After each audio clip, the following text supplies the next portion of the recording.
So, welcome back again mga idol. So, share ko tong si Argao Taiwan. Grafted po ito mga idol. So, may problema tayo nito mga idol. Pero ititrim ko muna to, tapos bibidyohan natin yung ano tong problema nito.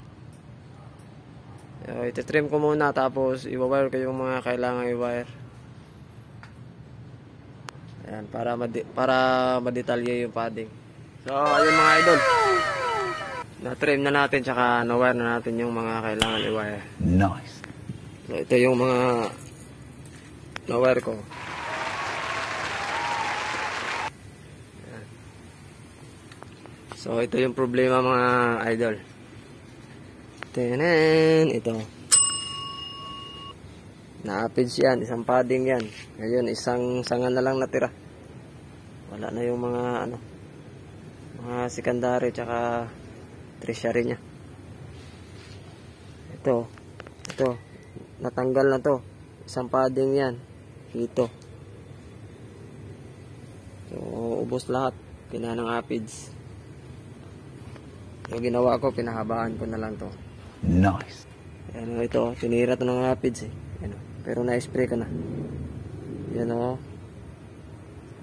Puting-puti na yan. Appage yan. Ano. Tayo na.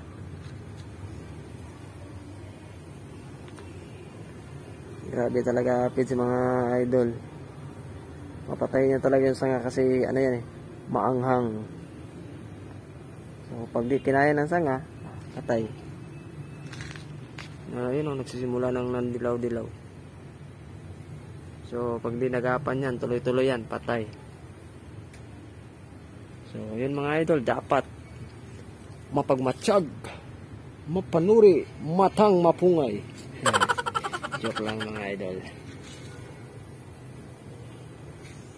You know, ganda na.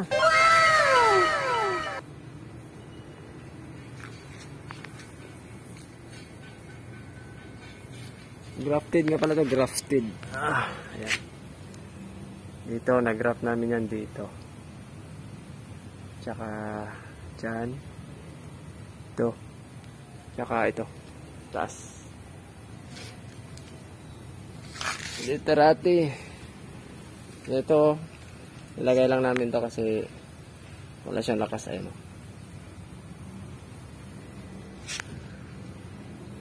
Pero pag nasa show na, tatanggalin natin to.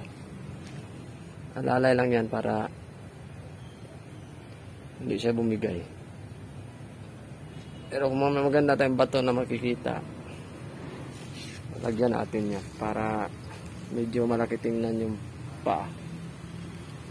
So ayun mga idol, yan, tips sa mga appage. Dapat minomonitor natin yung mga Argao Taiwan natin, tsaka yung tugas, dapat din ang appage din yan. So kailangan natin bantayan ng maigi. Tapos tinira ko mga idol, ano lang, alam nyo yung shampoo ng manok, wash out. Malagkit kasi yan, tapos mabula. So yun yung tinira natin. So effective naman yan. So yun mga idol, thank you. Pa-share.